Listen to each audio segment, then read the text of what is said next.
han je kurang buje ke tidak buje cik. Kalau enggak sanggup jadi manusia, jadilah seekor semut seperti ini.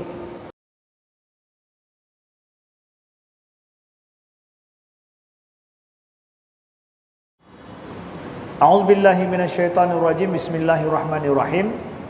Wa husyira li Sulaimana junuduhu minal jinni wal ins wat tayr fahum yuza'un. Allah menceritakan bahwa wa husyira li Sulaiman junuduhu minal jinni wal insi wat tayr, dan dihimpun bagi Sulaiman itu, dikumpulkan bagi Sulaiman itu junuduhu, tentara-tentaranya, minal jin, dari kalangan jin, wal ins, dari kalangan manusia, wat tayr, dan juga dari burung-burung, ya. Itu semua adalah tentara Nabi Sulaiman, dari jenis burung, ya, yang bisa terbang cepat. Kalau sekarang ada drone, tentara kita ada drone, ada pesawat. Kalau Nabi Sulaiman sudah lebih dari drone, tapi apa? Langsung burung, ya, lebih daripada pesawat, tapi burung. Kita tahu bahwa memang perlu ada tentara yang berjalan di atas bumi, tentara yang di udara, dan juga tentara yang tidak nampak dilihat. Itu jin, ya. Yang enggak nampak dilihat itu semua adalah tentara Nabi Sulaiman dari segala macam jenisnya, ya.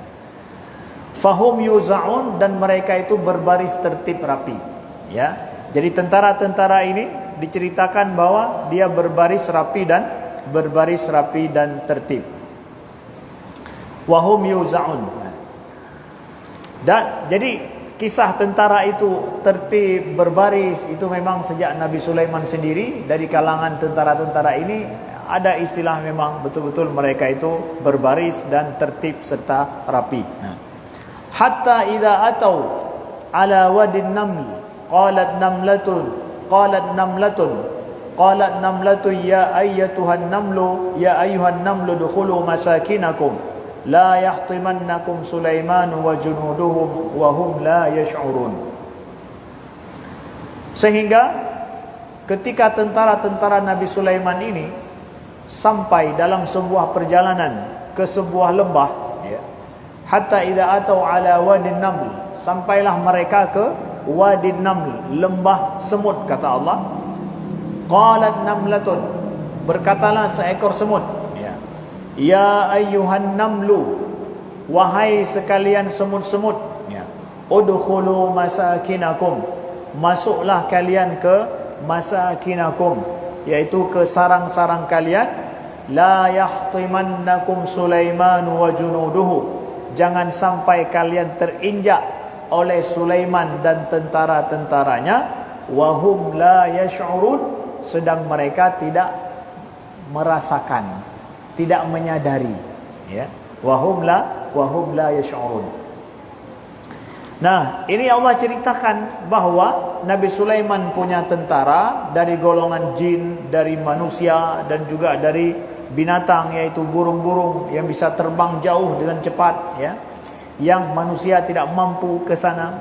Kemudian Nabi Sulaiman bawa tentara ini sekalian sampailah kepada sebuah wadin naml.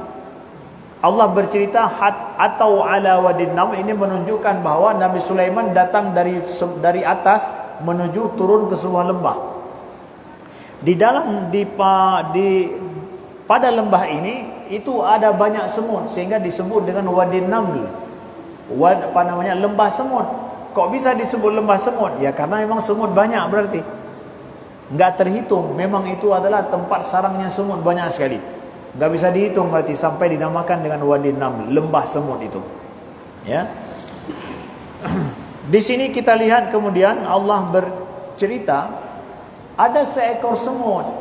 Qalat namlatun, ya, berkatalah seekor semut.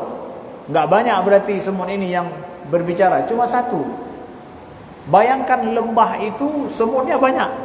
Banyak sekali semutnya. Yang berkata cuma satu ekor semut, enggak rame-rame. Ada ulama tafsir yang mengatakan bahwa semut yang berkata ini boleh jadi dia adalah semut yang berpatroli. Dia memang ada tugas bekerja untuk patroli. Dia kerja untuk menjaga keamanan.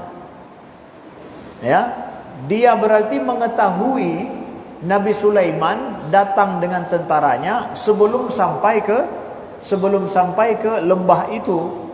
Dia udah kasih tahu sama kawan-kawannya Nabi Sulaiman belum sampai. Berarti dia bisa mendengarkan dari jarak jauh, mengetahui dari jarak jauh, dan yang datang itu Nabi Sulaiman. Ini ada yang ditugaskan seperti ini. Ya, ditugaskan, yaitu mereka ada ditugaskan seperti ini. Dan dari sini juga para ulama tafsir ada yang mengatakan bahwa sesungguhnya komunitas semut itu adalah memiliki komunitas sendiri yang mereka punya sistem tersendiri juga. Ya. Wa ma min dabbatin fil ardi wala ta'irin yatiru bi janahihi illa umamun amsalukum. Dalam ayat lain Allah menceritakan bahwa tidak adalah binatang melata yang berjalan di atas muka bumi, dan tidak pula burung yang terbang dengan kedua sayapnya, kecuali mereka itu adalah umat seperti kalian juga. Arti bahwa mereka hidup perlu berkumpul, perlu punya komunitas seperti kalian, dan punya sistem kehidupan juga. Semut dia bekerja sama rame-rame, ya, mengumpulkan makanan dan menyimpannya di dalam sarang mereka. Itu bukan pekerjaan satu ekor semut, tapi itu pekerjaan rame-rame semut. Itu menunjukkan bahwa semut itu dalam hidupnya punya sistem yang rapi sekali. Ya, yang rapi sekali, dan punya tempat tinggal juga. Mereka ada cara sendiri hidup beramai-ramai bersama-sama, sehingga ada pula yang menjaga keamanan ini. Nah, bayangkan itu. Semut saja punya sistem kehidupan yang dengan sistem itulah maka dia bertahan, mereka hidup ramai-ramai seperti itu, enggak ada yang kelaparan. Musim-musim yang datang juga mereka ada makanan yang mereka simpan, ya. Karena apa? Mereka menjaga sistem hidup yang telah Allah ilhami dalam insting hidup mereka. Maka bagaimana pula dengan kita manusia? Kalau seandainya ada satu manusia, satu orang pribadi kita yang itu keluar daripada sistem kehidupan kemanusiaan, maka dia akan jadi penyakit. Dia akan menjadi beban terhadap masyarakat. Kalau semut, setiap semut itu punya fungsi sendiri dia bagi masyarakat semut. Kalau dia tidak berfungsi, ya, tidak berfungsi, maka akan menjadi beban bagi masyarakat semut. Kita juga begitu. Setiap pribadi kita, kalau kita tidak berfungsi bagi masyarakat, berarti kita akan jadi beban bagi masyarakat. Makin banyak orang-orang yang tidak masuk dalam sistem masyarakat yang berfungsi, sehingga dia bisa berfungsi, maka semakin banyak beban masyarakat. Ya, kita hidup manusia ini, kita memiliki sistem kehidupan juga, ya, yang kalau kita dalam sebuah masyarakat mampu berhasil menjalankan sistem itu, masyarakat kita akan baik, ya. Pribadi-pribadi dalam masyarakat juga akan baik, saudaraku yang dimuliakan Allah. Lalu kita lihat apa kata semut ini. Qalat namlatun, berkata seekor semut ini, ya, wahai semut-semut sekalian. Nah, ini pengumuman dia kasih tahu. Udkhulu masakinakum, masuklah kalian ke dalam masakin. Kalau bahasa kita sarang, kalau bahasa kita sarang itu rumah untuk semut. Kalau kita sebutkan, kalau kita tempat tinggal kita itu adalah masakin kita, namanya rumah. Tapi Allah sebutkan maskan bagi manusia, semut juga maskan. Maskan itu artinya tempat tinggal yang menenangkan. Itu maskan. Maskan bahasa Arabnya, maskan itu tempat tinggal, dan tempat tinggal itu dipakai kata sakan. Sakan itu tenang. Jadi semut juga Allah sebutkan dia punya sarang. Sarangnya disebut dengan masakin, tempat-tempat yang menenangkan. Berarti semut juga punya sistem sama seperti kita, bahwa rumah dia itu tempat bernaung, tempat yang paling aman dan menyenangkan dan tenang bagi hidupnya, aman bagi hidupnya. Jadi kan itu sama seperti hidup kita juga berarti, ya. Di tempat dia tinggal itu, semut itu betul-betul rumah yang menenangkan bagi dia. Tidak ada ancaman bagi dia. Nah, masuk kalian ke dalam tempat tinggal kalian, yaitu sarang-sarang. La yahtimannakum Sulaiman, agar Sulaiman tidak menginjak kalian dengan tentara-tentaranya. Wahum la syurun, sedang mereka tidak sadar. Berarti kalau begitu, kalau Nabi Sulaiman ataupun tentara Nabi Sulaiman ini menginjak semut dan mereka tidak sadar terinjak semut, berarti semut segede apa? Sebesar apa? Sebesar semut. Ubina tidak? Kira-kira semut masa Nabi Sulaiman segede apa? Ubin tidak berarti. Ya, berarti semut masa Nabi Sulaiman segede semut. Kecil, karena kalau terinjak tidak ketahuan. Berarti tanya gila hana tete. Berarti menunjukkan bahwa semut masa Nabi Sulaiman sama dengan semut kita enggak? Sama. Ukuran hari ini kita injak semut enggak sadar kita. Nah, berarti begitu pula pada masa Nabi Sulaiman dulu. Berarti semut itu adalah binatang yang kecil masa Nabi Sulaiman, begitu juga pada masa kita. Ya. Nah, kemudian kita lihat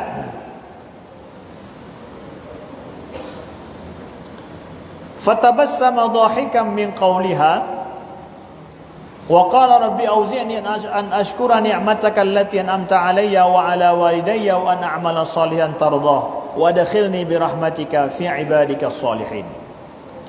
Fatabassama dhahikan min qawliha.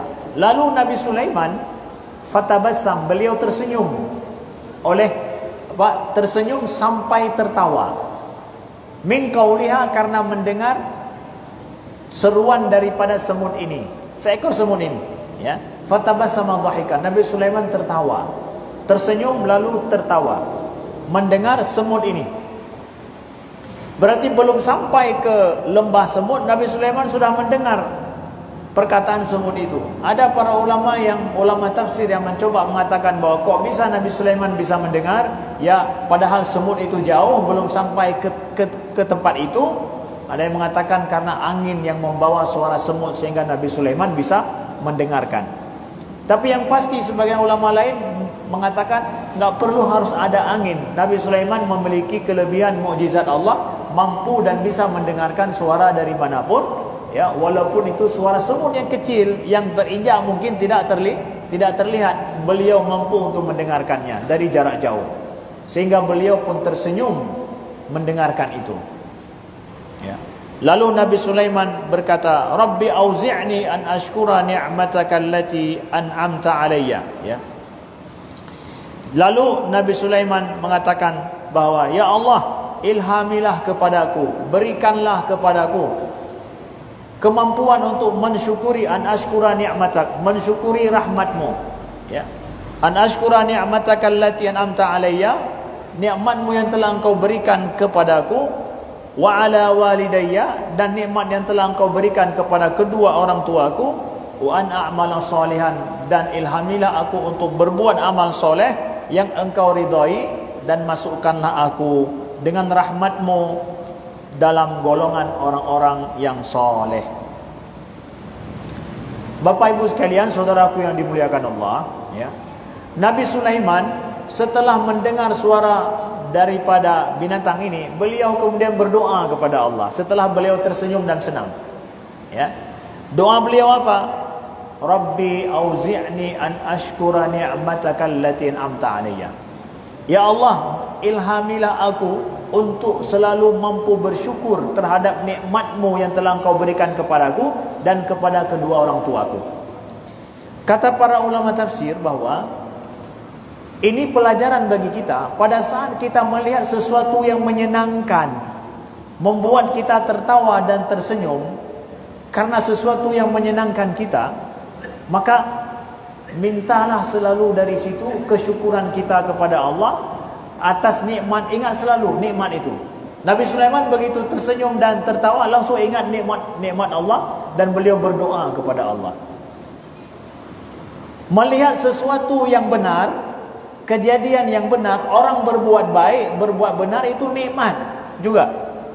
Bukan cuma yang menyenangkan kita saja, tertawa dan tersenyum, tetapi lihat, kalau kita menjumpai di depan mata kita ada orang yang berbuat amal soleh, orang berbuat baik, itu nikmat itu. Ini kan semut ini berbuat amal soleh dia, ya, berbuat amal soleh. Kenapa? Dia menegur kawan-kawannya yang lagi lalau, yang lagi lalai. Yang tidak tahu kalau ada bahaya besar yang sedang terjadi. Ada bahaya besar yang sedang mengintai. Apa itu? Sulaiman dengan tentara-tentaranya yang datang ini. Kalau enggak berlindung, itu bisa nanti hancur kalian, mati kalian. Kawan-kawannya banyak yang lagi ngopi, sedang ngopi sore, ngopi malam, udah azan masih lalai juga. Ada seekor semut yang ngajak, jangan sibuk dengan ngopi, itu ada bahaya besar sedang ada bahaya besar itu. Ya. Jangan cuma duduk-duduk kalian, hati-hati. Yang ngomong berapa semut? Seekor semut. Yang diam, yang lalau, yang lalai berapa ekor? Nggak bisa dihitung. Ramai sekali, banyak. Yang ngomong cuma satu. Berarti yang care, yang peduli terhadap masyarakat yang banyak ini berapa orang semut? Berapa orang semut? Satu orang semut. Satu orang semut yang peduli. Maka sekarang satu orang manusia kalau kita tanya bahwa tolong kasih tahu kepada saudara-saudara kita. Saya sendiri, enggak mungkin saya sendiri. Orang lain banyak yang lalau lota, ilun tirau lepas mungkin. Enggak mungkin saya kasih tahu mereka, menyerukan kepada mereka, kasih ingat mereka. Kenapa? Saya sendiri, yang lalai banyak. Jadi lo dia medang lebih hebat. Ya benar. Karena saya sendiri. Semut yang lalai berapa orang? Berapa orang semut? Banyak orang semut kan? Yang mau peduli satu orang semut. Tetapi gara-gara satu orang semut ini yang mau berkoar-koar walau sendiri, dia masuk dalam Guinness Book. Bukan, masuk dalam Al-Quran. Kalau Guinness Book buatan manusia, tapi ini buatan Allah. Masuk dia dalam Al-Quran. Gara-gara apa? Dia mau berkoar-koar walau sendiri. Baik adoh jangan pakai kedai kopi, jangan semayang baik dua. Beha ni jangan pakai kedai kopi ni begah manan. Panena orang lalau kedai kopi ramai tunggu. Ilon tirau tak kai panai mungkin ilaban lon. Gara-gara hana yang tong pegah lagi nyan ke makaji lagi nyan tapi. Ya, lagi nyan tapi le nyan pegah bawa panena tengah ibang pi lalu maghrib hana itu karena katanya hana tatuk dengan kanun, kan tatuk dengan abah. Coba atuk dengan abah. Ramai-ramai saling mengingatkan. Gedem, pegang tem cuma. Karena kita mau peduli. Nah, amar ma'ruf nahi mungkar seperti ini saudaraku yang dimuliakan Allah. Amar ma'ruf nahi mungkar, ya.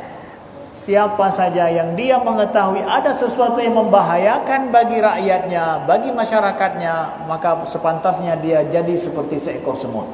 Kahanjir ketidakurang beje lagi tidak menjadi. Ilang menjadi kurang hati nunggu. Beje mamang bahagia lagi tidak. Kipan tidak. Nyok lagi nyok tidak. Dia tidak rela ada sesuatu yang membahayakan bagi kawannya, bagi komunitasnya kalau dia tidak ngomong. Itu semut. Jadi sekarang mau jadi semut atau mau jadi orang?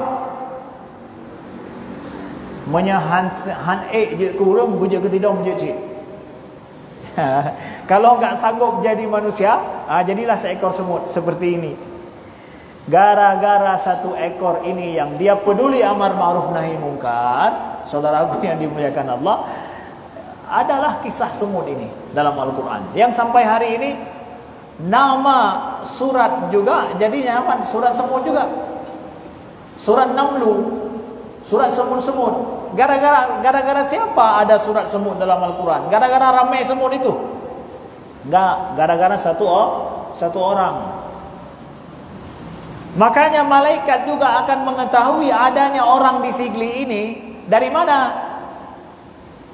Dari banyak yang diam atau dari ada satu orang yang ngomong? Oh, naurinan. Ketahuan ada semut. Nabi Sulaiman tahu di depan ada semut gara-gara siapa? Gara-gara banyak semut atau gara-gara satu orang yang ngomong? Gara-gara satu orang yang ngomong, bukan gara-gara banyak semut. Maka malaikat juga mungkin setidaknya saudaraku yang dimuliakan Allah mengetahui bahwa ada rupanya orang di Sigli ini. Bukan cuma gunung, laut dan sawah saja, ada orang. Gara-gara ada yang berkoar-koar itu, walaupun satu dua orang saja. Oh ramai kau ina urang berbaji. Gara-gara tidur Yang tim pegang haba berkuar-kuar amar ma'ruf nahi mungkar, kerja muka ubat. Muka ubat ramai. Tapi yang amar ma'ruf nahi mungkar. Kewajiban kita belajar daripada kisah semut ini dalam amar ma'ruf nahi mungkar. Saudaraku yang dimuliakan Allah.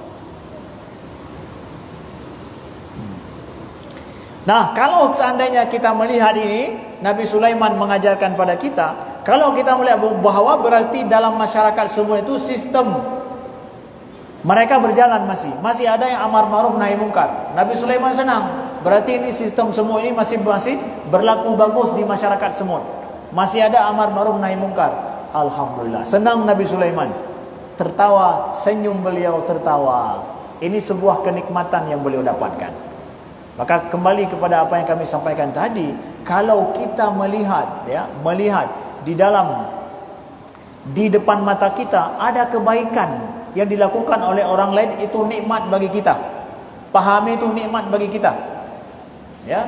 Itu enggak kebetulan itu. Kita kebetulan melihat, enggak kebetulan, itu takdir Allah. Allah perlihatkan di depan kita. Alhamdulillah.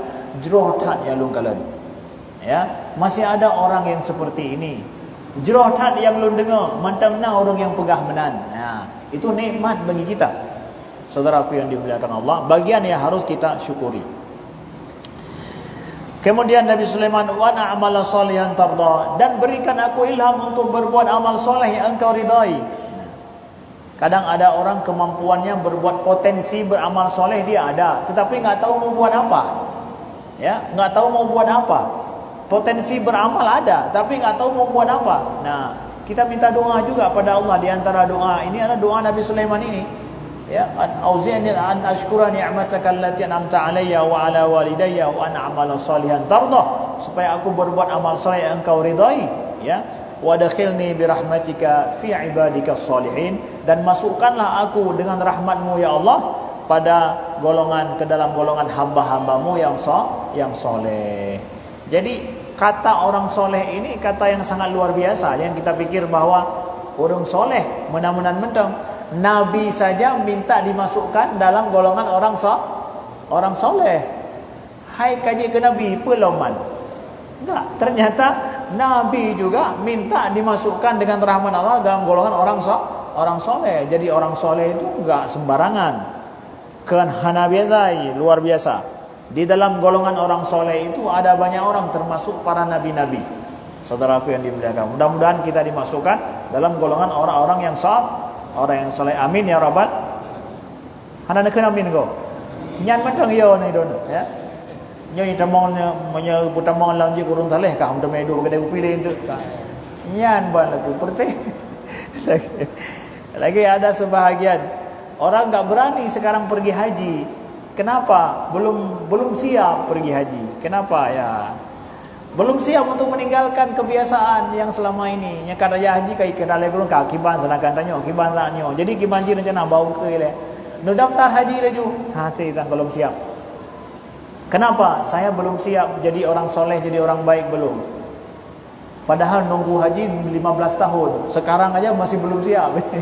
Nunggu haji itu enggak langsung pergi. Ya, nunggu 15 tahun, ya.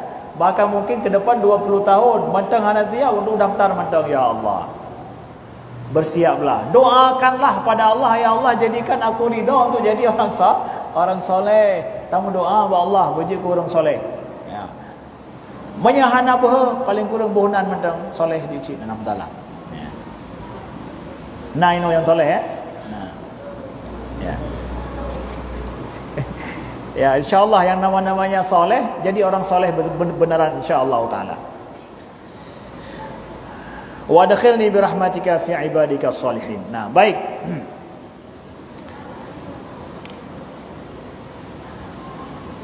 Selanjutnya kita lihat saudaraku yang dimuliakan Allah, itu tadi doa bagus untuk kita hafal. Kita baca surah An-Naml ayat ke-19. Mau baca doa itu supaya diilhami kita jadi orang soleh, kemudian juga mampu bersyukur kepada Allah dan mampu untuk berbuat amalan-amalan yang soleh dengan potensi yang kita miliki. Ya, itu doanya ada diajarkan oleh Nabi Sulaiman. Maka sebaik-baik doa yang kita berdoa kepada Allah, begitu juga di dalam solat di mana saja, itulah doa para anbiya, doa para nabi. Dan ini termasuk doa para nabi. Itu boleh kita doakan dalam solat, dalam sujud kita kapan saja. Itu sebaik-baik doa juga. Doa para anbiya, apalagi doa dalam Al-Quran. Itu ambil itu langsung.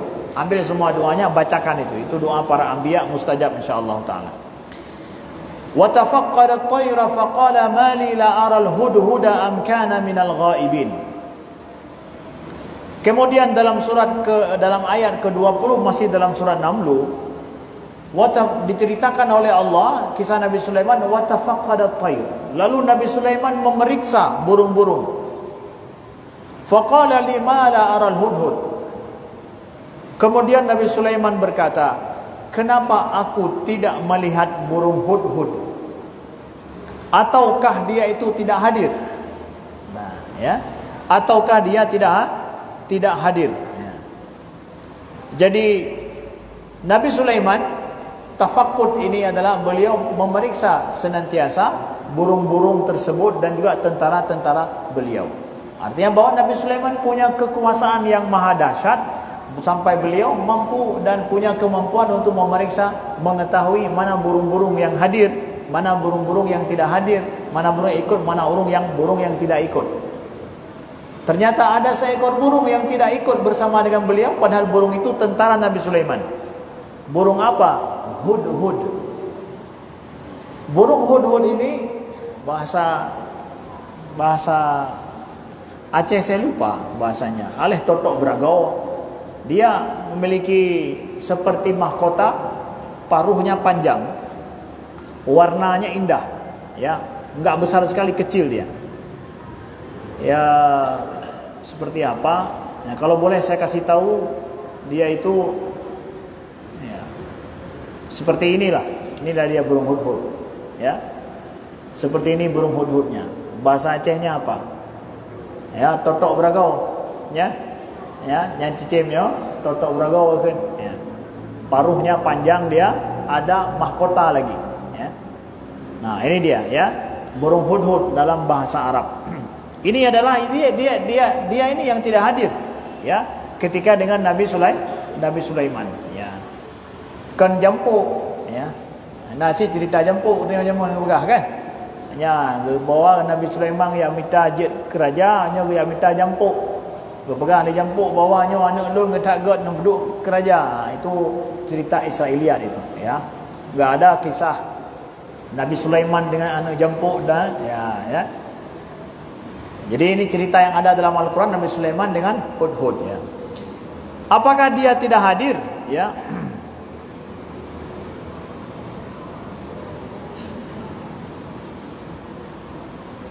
Kemudian Nabi Sulaiman berkata, "Lau 'adzibannahu 'adzaban syadidan aw la'adzbahannahu aw la ya'tiyanni bisultanin mubin." Maka kalau demikian, lau 'adziban, maka aku akan mengganjarinya, mengazabnya dengan azab yang keras, atau aku akan menyembelihnya, atau dengan cara lain dia membawa alasan yang jelas, kata Nabi Sulaiman. Nah, jadi kan ini bicara komandan, ya, tegas. Kenapa dia tidak hadir? Karena semestinya dia kalau tidak hadir minta izin. Ini betul-betul saat diinspeksi pasukan oleh Nabi Sulaiman, semua burung ada, yang enggak ada cuma, dan dia enggak ada keterangan kenapa tidak hadir. Maka ancaman Nabi Sulaiman kepadanya apa? Aku akan mengazabnya azab yang keras, atau aku akan menyembelihnya, atau dia mampu untuk memberikan alasan. Nah, ini dia. Jadi enggak otoriter habis-habisan. Kenapa? Kalau ada alasan yang benar, dimaafkan. Jadi kan sebuah aturan harus jelas, tegas. Kalau ada yang bersalah harus mendapatkan hukumannya, harus mendapatkan ganjaran daripada kesalahannya. Tapi kalau ada alasan yang benar, itu enggak ada masalah. Nah, jadi aturan kan seperti itu. Kadang ada orang yang kita anggap melanggar, tapi kadang ada alasan. Berikan dia hak untuk memberikan alasan yang benar. Kalau memang benar adanya, berarti hukuman tidak berlaku. Aturan harus seperti itu, ya. Nah, begitu. Jadi Nabi Sulaiman memberi izin kalau seandainya dia datang nanti membawa alasan. Nah, di sini kita lihat ada sebuah pelajaran penting di sini. Ternyata si burung hudhud ini tidak hadir, tak lain adalah dia membawa sebuah berita, ya, famakatha ghaira ba'id, ya, tidak lama kemudian dia hudhud itu pun datang kepada Nabi Sulaiman. Faqala ahadtu bima lam tuhid bihi waji'tuka min saba'in binaba'i yaqin. Ahadtu, ya, aku telah mengetahui yang engkau tidak mengetahui, wahai Nabi Sulaiman. Dan aku telah datang dari negeri Sabak dengan sebuah berita penting yang meyakinkan. Nah, jadi setelah Nabi Sulaiman mengancam akan menyembelihnya dan juga kemudian akan mengazabnya, atau dia bawa alasan, ternyata hudhud datang dengan sebuah alasan. Ada sebab berarti. Dia pergi tanpa izin, tanpa memberitahu apa-apa pada komandannya. Ada berarti dia menjalankan misi yang sesuai. Walaupun enggak ada izin. Ada misi dia. Dia baru saja terbang ke sebuah negeri yang jauh, negeri Sabak. Dia mendapatkan berita penting. Yang berita ini pasti akan menyatakan sesuai dengan misi Nabi Sulaiman. Sesuai dengan misi komandan. Di sini pelajaran penting bagi siapa saja kita yang memiliki komandan, memiliki bos, memiliki siapa-siapa. Apakah saya pergi dalam setiap saat saya harus minta izin? Tidak mesti harus minta izin. Boleh berangkat pergi tanpa izin kalau seandainya kepergian kita adalah sama dengan tugas. Memang ini menjalankan tugas walau komandan tidak tahu, boleh. Walaupun orang atas tidak tahu, tapi ini adalah merupakan fungsi dan tugas saya. Boleh, enggak ada masalah, berangkat. Hudhud juga begitu, enggak minta izin sama Nabi Sulaiman, dia berangkat terus. Kenapa? Enggak sempat minta izin, enggak ada waktu untuk minta izin ini. Masalahnya penting. Maka komandan dalam hal ini jangan berburuk sangka langsung, beri kemampuan, beri kesempatan supaya seorang anak buah atau seorang orang yang kita pimpin dibawa untuk memberikan alasannya, sebabnya kenapa dia pergi. Jadi ternyata burung hudhud ini pergi, dia adalah tak lain karena ada sebuah berita penting yang dia dapatkan dari luar negeri. Yang berita ini kata hudhud, ahadtu, ya, bahwa aku telah mengetahui bima lam tuhid bihi, yang engkau tidak mengetahuinya. Berarti ada hal-hal yang Nabi Sulaiman tidak tahu. Iya, Nabi Sulaiman tidak tahu tentang berita itu, padahal kekuasaan beliau, jin dan itu bisa sampai kemana-mana diperintahkan oleh beliau. Nah, apakah ketidaktahuan Nabi Sulaiman tentang berita negeri Sabak yang mereka punya seorang ratu yang mereka menyembah matahari, kata burung ini nanti, Nabi Sulaiman berarti punya kekurangan. Pertama kita katakan bahwa ya Nabi Sulaiman tidak tahu kalau Allah tidak mengajarkan, tidak kasih tahu. Yang kedua, seorang raja, seorang komandan, hebatnya dia juga adalah karena ada pihak lain yang membantu misinya. Itu hebatnya dia. Ya, seorang besar, dia juga perlu kepada orang lain yang kecil yang membantu dia menjalankan misi tugasnya. Itu hebatnya seorang raja. Karena apa? Ada orang lain yang membantunya. Nabi Sulaiman dibantu oleh burung ini untuk mengetahui hal-hal yang beliau tidak tahu. Itu kesempurnaan juga dari sisi itu, saudaraku yang dimuliakan Allah. Nah, selanjutnya bagaimana kisah babak selanjutnya tentang hubungan, ya, berita yang penting yang dibawakan oleh burung ini tentang masalah negeri Sabak dan Ratu Sabak. Bagaimana kejadiannya dengan Nabi Sulaiman? Berimankah Ratu Sabak ini? Apakah menikah nanti dengan Nabi Sulaiman atau tidak? Tunggu dalam episode yang selanjutnya. Tetaplah di gelombang yang sama. Sekian, terima kasih. Subhanakallahumma wa bihamdika, asyhadu an la ilaha illa anta, astaghfiruka wa atubu ilaika. Wassalamualaikum warahmatullahi wabarakatuh.